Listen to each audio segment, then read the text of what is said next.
Good morning, good afternoon, good evening. Thanks for watching VTV Podcast. I'm your host, James. Welcome back to another episode, another season, where we talk all things Vicksburg. Today we have a very special guest, none other than Thomas Mayfield, newly elected Ward 1 Alderman of the city of Vicksburg. Welcome to the show today, sir. I appreciate you, man. Glad to be here. Yes, sir.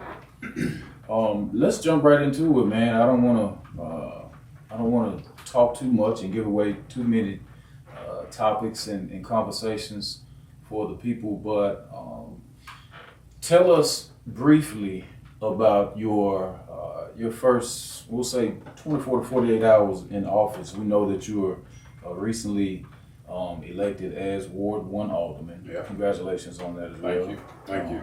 I feel as though it is a necessary change for the city as far as, some youth and a little vibrance on the board. But if you could give the viewers and listeners, a little bit of insight into not just the process of the election, if you can discuss that, but also, your first 2 to 3 days of being alderman. Yeah, so of course, with the special election, of course, my dad passed away. So he passed away on a Tuesday night. We had the funeral that Sunday. And of course, I had already had it in my mind that I was going to run anyway. So up until the time that I announced, getting graphics together, had to go and get 50 signatures to get on the ballot. And so hit the ground running. So campaigning had 45 days to get everything in to campaign, knock on doors, video, social media. We hit that hard because we understand there was a need and an understanding that social media is a part of campaigning now. So going through that process, making sure that people understood that I wanted this position not just because of my dad, but I want to see change in the city of Vicksburg. So thankfully, I was able to come through successfully after a runoff. So essentially 2 months through this entire process from start to finish. And then, honestly, I kept going to work at my day job at the University of Mississippi doing diabetes prevention. And about a week before I swore in, man, my body just kind of shut down on me. Yeah. I got strep throat. I was tired. I hadn't really slept. Because, through the process of campaigning, I'm up trying to figure out creative ways to get people out to vote. Right. So I swear in on June 19th. Mm-hmm. And immediately after swearing in, I had a 2 o'clock meeting with the mayor and Alderman Mansour, just to talk about how the Ward 1 office, my duties and responsibilities of being Ward 1 Alderman. The next day, had a board meeting that we had to come in and vote on out by Iowa Boulevard, the issue that we had out there with some erosion. And that Friday, I had a board meeting. So it was nonstop, constant, and I love it. I love every second of it because this is where I wanted to be. This is what I wanted to do. Yeah. Hey, you made mention of a vision that you had or a dream that you had when you were, I think, 12 or 13. Yeah. You talked about this at the swear-in. Yeah. I felt like that was really interesting to hear because, a lot of times people will say, well, I knew I wanted to do this as a young kid, or I knew I figured this out later on in life that this is what I wanted to do. Can you kind of elaborate on that? You mentioned you sat in your dad's chair. Yeah. And that was the moment, or you were kind of thinking about this before being able to come up into the boardroom or in his office, wherever it was, and sit in his chair? Is that something that you absorbed from him, or how did that go? I think a part of it was I was always interested in government and politics as a kid. Right. Reading the newspaper at 6, 7 years old, being interested in, at that time, learning about national politics, state and local. But, seeing my dad in the paper really got me involved in learning, okay, Dad, why did you vote this way? What was it about this issue that got you fired up? Yeah. And I think when I did that project, I had to be 7th grade. It's kind of who was your idol. Mm-hmm. But the fact of the matter is I had my idol in the house with me. Right in front of me. And so the fact that I could go and sit in his seat and realizing, hey, this is something that I can achieve. This is a goal that I can accomplish because I see it in my house every day. Yeah. And sitting in that seat in his office was the first time I realized, even as a kid, I can do this because I got everything I need right in front of me. So yeah, that was a moment in my life where I realized, even as a kid in junior high, this is where I feel like I should be, and I'm thankful, despite the circumstances, that I am here now. Yeah, I like that, man. That's motivation, I feel. For someone who may be around that age range, still looking to be plugged in and understanding what's going on and finding identity or finding direction. I think those words you just spoke could be really motivating to our listeners. Especially the younger kids who need some guidance and some direction.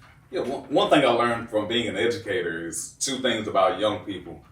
A lot of kids, personalities, the way they think and what they learn comes from two things: what they see and what they're allowed to do. Right. So I saw my dad wear a necktie to work every day. I didn't understand it as a kid, but as I got older, it became something that even as a teacher, I wanted to do because that was the standard that was set before me. And I was allowed to come into the boardroom. I was allowed to see how city government works from a young age. So it was something that I saw. I couldn't get away from it. He had been in politics my entire life. He got elected in '94. I was born in '93. Wow, I love it. Give me some insight into your first week. We discussed, your first day or two. Yeah. What interesting situations have you been a part of thus far as a board member? I would say that first day, like I said, we went down on Iowa Boulevard right across from McDonald's, and of course there was some erosion and things going on down there. And I got a call, and I came down, and I'm walking through the woods. I'm like, man, y'all already got me walking through the woods. It's barely 24 hours, but it was a great way for me really to get my feet on the ground. Because I had to see the problem. I had to go down and see what the drainage. We needed to fix that drainage. Then the next day we had to negotiate on the contract. We approved that contract. So it was a great, like a waking up for me. Like, it's not all answering calls and sitting in the office. Yes, you'll see my vehicle parked at City Hall sometimes. But the issue is out in the community. Meeting with the people, going to see what they need. And that was the first time I really saw it firsthand. Oh, I'm going to be putting on my work boots some days and going out and seeing the problem for myself. Yeah. He said boots on the ground, feet on the Literally. ground. Literally. In the mud. Yeah. So that's interesting, interesting as well, man, to hear that from, someone who sits on the board. I don't think that people know board members actually go out into the community and possibly do work. Real work. It's not just sit behind a board or sit behind a desk and call shots. You have, like you say, you have to go out and feel the community, get a vibe, for the community and see what's going on in the community in order to serve the community. Yeah, no doubt about it. I think that's important for people to understand. I would be disingenuous and absolutely unfair to the people if I didn't come see the problem myself. I know I can't make every call of grass and trees being down. I understand that, and I hope the people of the city of Vicksburg understand that. But if I have an opportunity to go see a problem for myself, I want to be there. And again, I understand I can't make every single one. I try to do my best to ride through neighborhoods and just see what the issues are before people even call. I've already been riding around, but some days we're gonna have to be out in the rain. Some days it may be cold, but it's just part of the job, and that's why I said so far I absolutely love every second of it. Yeah, that's just a part of doing the work. Yeah. We kind of discussed in another talk that you and I had, and then you also mentioned it in your weekly publication of Mayfield's, or Minute with Mayfield. Yeah. Excuse me, let me get it right. The need for sessions where you can hear the voice of the people. Can you give us more insight into that? Well, yeah. Like I said, being around politics with my dad for so long, I've heard politicians come in and say, I'm going to change this and I'm going to do this, and it's all I. or me. And for me, I understand that the people voted for me, so they have to have a voice in everything that I do. Whether it's crime, whether it's dilapidated properties, whether it's potholes, whether it's kids in the neighborhood. I want to know what's going on. But again, of course, I can't be everywhere at one time. So my number one thing was to allow people in their community to come out, voice their opinions and concerns, and see how we can help moving forward. The big thing for me is we can't just have one town hall, one listening session in one location. So we're going to have one in Kings. We're going to have one on Oak Street. We're going to have one at Jackson Street Community Center. And we have 2 for youth. So we're moving all around the community to let people know, I want to talk to you. I want you to meet with me. If you're frustrated about something, here's my card, call me. And if I can help fix it, I will. And if I can't, I can tell you I can't. But I want you to see me and shake my hand and have a feeling that you can trust me and that if there's an issue, you can call and contact me and we can get the problem resolved together. Yeah, so it's a series of listening sessions. Yeah, we're going to have 6 listening sessions. The 2 that I'm most excited about, we have one at the Youth Development Center that's on July 10th. And by the time some people see this, probably would have been already passed. But I see a lot of people talk about the youth, but who's actually bringing them to the table to get solutions from? Right, yeah. So for me, I know that 18 to 25 age group, you're still trying to figure yourself out. You still don't know what you know. You still don't know what you don't know. And so for me, I want to be able to connect with that age group and the 13 to 17 age group, that high school group that they're still trying to figure themselves out as well, trying to figure out education-wise their personalities, who they are. Give them the opportunity to talk to me. What is it that you see in Vicksburg that we can change? What is it that we can improve on? What needs to stay the same? Right. But I can't make changes for people in this community if I don't have their voices to guide me as well. Yeah. So the teens in this area right now, for me, just living here and being part of the community, it's hot. The summertime is heated up in so many different ways.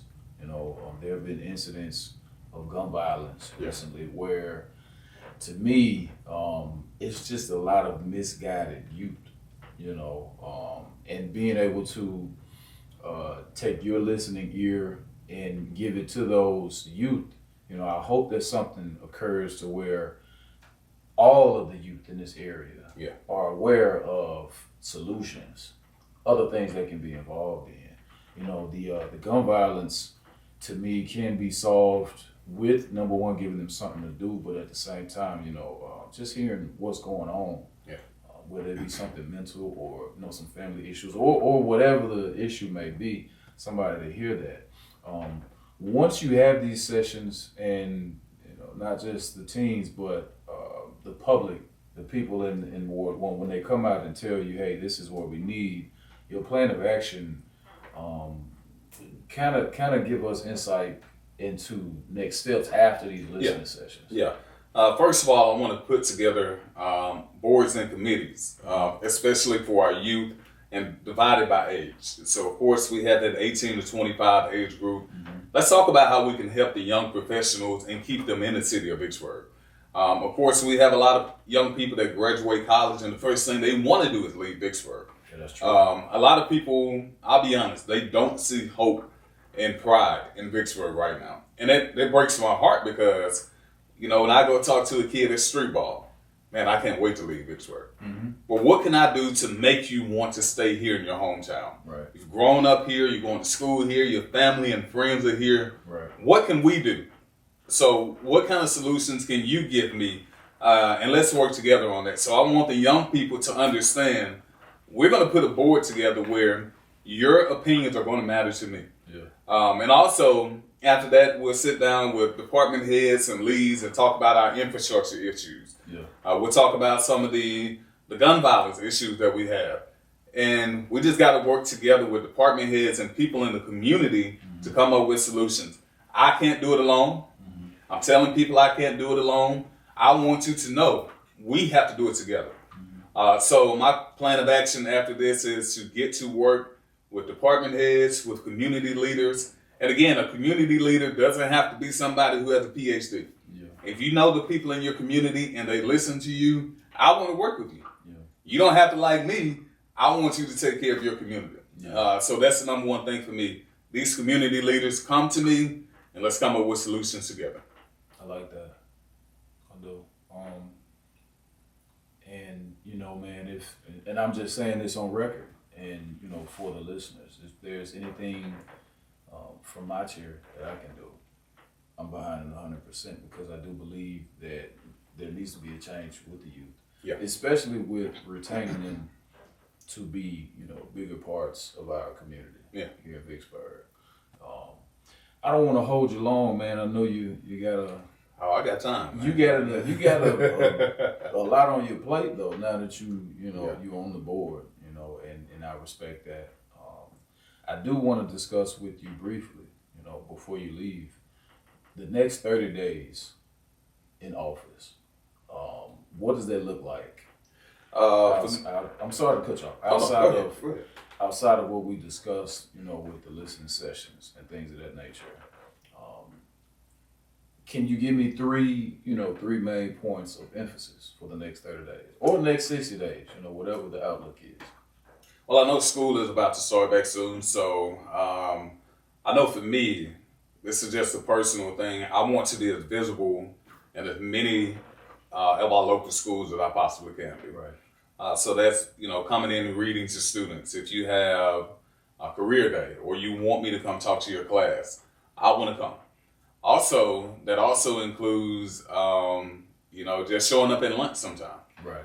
Just being visible for young people to see and inviting other leaders in the community to say, hey, we have people that care about us. Right. I may forget that I ate lunch with that kid in second grade, but they'll never forget it. That's true. So just being as visible for our youth as possible and showing them, hey, I'm here for you. Mm-hmm. Of course, I can't solve every problem, but again, I want other leaders to come in and work with me with our youth. And again, I've heard it. People have told me, please, let's work to help our youth. Right. So I know for me, that's going to be number one. Number two is infrastructure. I know we have a lot of blighted properties in Ward 1. I've seen them. I've heard the calls and concerns that people send my way. I know illegal dumping. I know that's something that we have to get under control. So when it gets cooler, you can start seeing the grass is dying. You can start seeing the illegal dumping around the city. Right. So I want to make sure people understand that illegal dumping, it makes the entire city look bad. So not just the property that you're dumping on, but when you have people come in town for events and they're riding past that street and they see the mattresses and the other things that we've dumped on these properties, that makes the entire city of Vicksburg look bad. So for me, I want to make sure that it's clean as possible in the city of Vicksburg. I know we have people continuing to pick up trees as we speak. I know that's been an issue. So cleaning up the city of Vicksburg, especially in Ward 1. And third, tourism. We got football season coming up. We got a lot of great things that go on in the fall. High school football season, we have people coming in every Friday night. So I want tourists to understand, you know, we always say great place to live, work, and play. Let's make sure they understand that Vicksburg is a place to come spend your money because we need it. Mm-hmm. And so I'm willing to work with whoever, whatever board, whoever it's going to be to make sure tourists come here and they want to come back to the city of Vicksburg. Mm-hmm. Great. That's good insight. I think that's something for the people to bother you about. The phone been ringing out the hook. Yeah, so, no. I mean it in a good way. Oh, yeah. I mean, for me, I understand that the number one thing is taking care of the people that live here first. Yeah. That's why I want the listening sessions to be a success. I don't want it to be just some one-time listening sessions. Mm-hmm. Hey, I got to start going back out to churches and meeting with people. Because my thing is, if I can come to your church and campaign, I can come back and hear your concerns as well. Right. So my number one concern is taking care of the people that live in the city of Vicksburg, who spend their money here, who pay taxes here, who kids go to school here. But also understanding that the military park, the river, downtown, people come here from all over the world. Let's make sure they enjoy themselves while they're here too. Right. Gotcha. So, in closing, like I mentioned, I don't want to hold you too long. I want you to serve the people. Is there any extra info that you want to give them, even, maybe your telephone number again, because you said it's ringing off the hook, but any insight, any information, any last words? Yeah, like you said, I do want to give my cell phone number out again. That's 601-532-0767. Feel free to call me, text me. If I can't answer the phone right now, I will get back to you as soon as I can. My email, Alderman TJ Mayfield at Vicksburg.org. So feel free to contact me. And again, I don't mind the phone ringing off the hook. For me, that's a good thing because people want to talk to me. This is your job. So don't feel like you're bothering me by calling me. If you got to call me 2 or 3 times to get an issue resolved, that's your job as a concerned citizen, as a taxpayer. You're my boss. So if you need something in your community that I can do and that is not illegal, I'm going to work as hard to get it done. So for the people that call me, keep calling, keep texting with your concerns. And if you want to come meet with me, I have an open door policy. You can call my office at 601-631-3770. Get on my calendar. Let's talk. And again, it doesn't have to be a big issue. If you have an issue on your street that you want to talk about, anything, I want people to know and understand I'm here to do a job. And I'm Alderman TJ Mayfield. I'm thankful to be in this seat. I'm thankful to be in that office. But again, I'm here to do a job because I care about this community. And I want the people to know that I care about the community. And that community are the people that call me. Yes, sir. Yes, sir. Last topic for discussion. Alcorn, Jackson State. Football season. Right around the corner. Is right around the Right corner. around the corner. There have been a lot of changes going on with both schools, actually. We are now post Deion Sanders at JSU. So as far as the talent goes, that may have changed, in some people's eyesight, possibly. What are your thoughts? And I know you may be a little biased, but what are your thoughts on the outcome of this year's Alcorn-Jackson State football rivalry? So, of course, the entire SWAC has had some overturn. I think, of course, Coach Fred McNair, with him leaving Alcorn, he was the longest tenure coach in the SWAC at the time. Mm-hmm. So you got a lot of new faces all across the SWAC. And, of course, for me with Jackson State, I thought Coach C.C. Taylor probably should have got the job before Coach Fromm got there because he was the coach in waiting. A talented quarterback and receiver for JSU years ago. Right. So you can tell that Tiger blood runs through his veins. Mm-hmm. I think they're going to be a talented team in the SWAC East. I'm watching now for Alabama State. So I think that's the team. Coach Eddie Robinson, he got his quarterback. I hate that Alcorn got to go play in Mobile, but it is what it is. I can go holler at some family in Mobile. Road trip. And of course, with Alcorn, new head coach, was defensive coordinator last year, new quarterback, new offensive coordinator. Of course, I'm going to roll with the Braves, Right. That's why, first city of Vicksburg shirt I put on got the purple and gold. But I think it's going to be an exciting season because there's so many unknowns. Mm-hmm. And I think when you go into a season, you may lose the first couple of games of the season. You never know because somebody else may slide on the back end. Right. But of course, I'll be rocking with the Braves. And like I told people, you can call me. But if you call me on Alcorn Homecoming, I won't be there. I'm going to be on the yard. So I'm getting my alligator ready and everything. So I'm excited for football season, man. I'm Vicksburg High School. I'll still be on the radio. So excited about that. You got me with chills over here thinking about it. It's coming up, man. We're sports fanatics over here too. So But again, appreciate the opportunity to speak with you. Again, this is our second time sitting down. Different perspective this time, so to speak. Wish you well. Like I said, I personally, am available to assist with the mission, especially the youth, because I think the youth will be the factor that changes our community. If we can retain enough. But anytime you want to come back and sit down and put any information out through VTV, more than welcome to do so. And just for me, final thoughts. anytime you guys want me on, I want to be as accessible to the community as I can. As much information that I can give to the community. That's why I do my weekly update, that I want people to know, okay, this is why this passed, this is why this happened. I want you to hear from me. Because I want you to understand that I'm dedicated and accessible to you.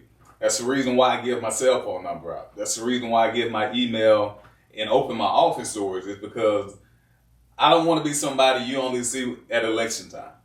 I want to be somebody that you feel comfortable talking to. You feel like you can shake my hand and we can have a legit conversation. And I'm not just straight up lying to you about it. So for any, like I said, for any podcast, any interviews that not just VTV, but anybody wants to have with me, you got me. Got it. Thank you again, Mr. Mayfield. I appreciate you, man. This has been another episode of VTV the Podcast. Please like, share, and subscribe. You can find us on Facebook, Spotify, as well as YouTube. Y'all take care. Have a great day.